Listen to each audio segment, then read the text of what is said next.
सिद्धि की शादी के बाद वो ससुराल चली जाती है। पीछे रह जाती है भाभी रानी। सिद्धि के ससुराल जाते ही भाभी कहती है, अरे वाह जी वाह, सारे कपड़े मेरे। हाय रे पैंट, अरे वाह वाह, मजा आ जाएगा।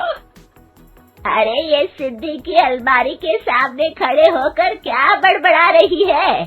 जा जाकर देख मेहमानों को विदाई की मिठाई मिली कि नहीं। अब हाँ माँ जी, क्यों नहीं, लेकिन पहले कपड़े तो बदल लूं। अब रानी आ जाती है सिद्धि के उन कपड़ों में जो वो ससुराल जाने से पहले घर छोड़ जाती है।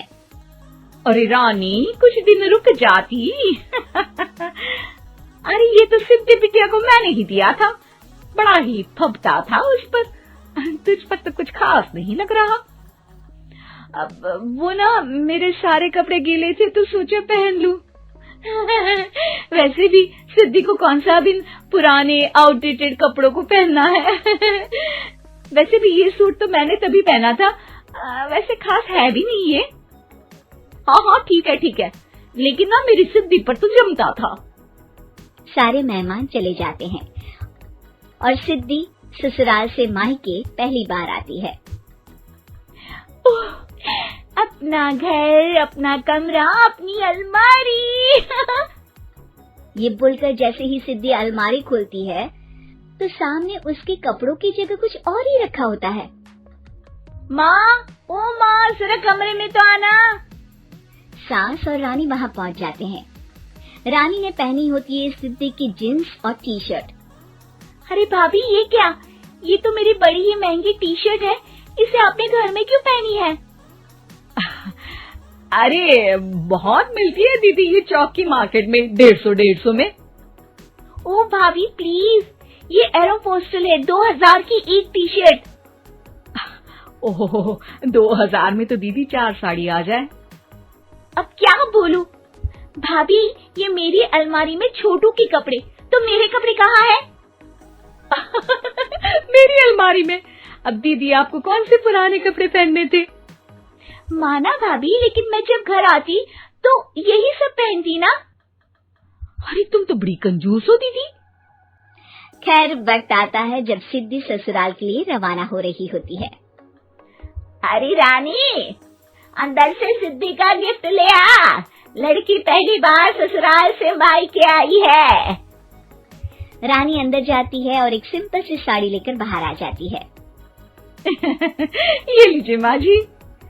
सास बेटी को गिफ्ट देकर ससुराल भेजती है। अगले दिन रानी एक सुंदर सी साड़ी पहनकर सामने आती है। अरे रानी, ये तो वो साड़ी है जो मैंने सिद्धि को देने के लिए दी थी जब वो ससुराल ले जाती, लेकिन ये तूने कैसे पहन ली? अरे माँ जी, ये साड़ी तो मुझे बहुत पहले से ही पसंद थी, लेकिन चिंता ना करिए, मैंने सिद्धि के लिए भी अच्छी सी साड़ी दी है। हाँ। तभी सिद्धि का फोन आता है। क्या माँ, कुछ अच्छा तो दिया होता ससुराल ले जाने के लिए। अरे पहले दिखा दिया होता। ये चमकते हुए पैकेट में नौकरानी वाली साड़ी मत दिया करो माँ।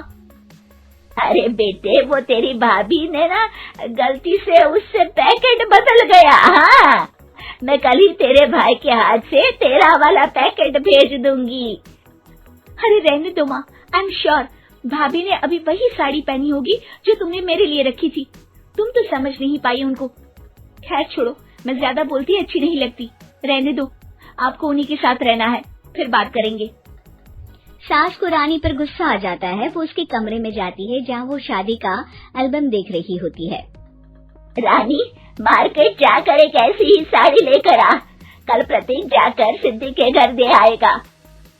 अरे क्यों माँ जी, कितनी साड़ी देनी है दीदी को? यहाँ कोई सेल लगी है क्या? अरे चुप कर, मेरे बेटी के हिस्से की साड़ी खुद पहन ली, अब ज्यादा ज्ञान बांट रही है। एक दिन सिद्धि का फोन आता है। माँ, मेरी सास ने आप सबको खाने पर बुलाया है। सारे लोग सिद्धि के ससुराल पहुँचते हैं।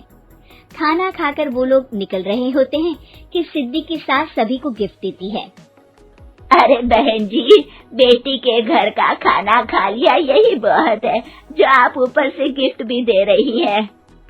अरे बहन जी, आप भी कहाँ इन बातों पर विश्वास कर रही हैं।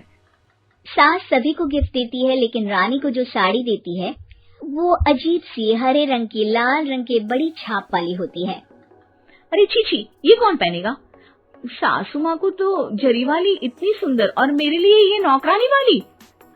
अरे भाभी, दरअसल मैं जब भी घर आती थी आप वापसी में ऐसी ही साड़ी देती थी ना, तो माँ ने सोचा कि आपको आपकी पसंद की ही साड़ी क्यों ना दी जाए। बेचारी रानी, बोलती भी तो क्या। सिद्धि और सास रानी का चेहरा देखकर हंसने लगती है, तो रानी समझ जाती है कि अपने ही बिछाए जाल में वो फंस चुकी है।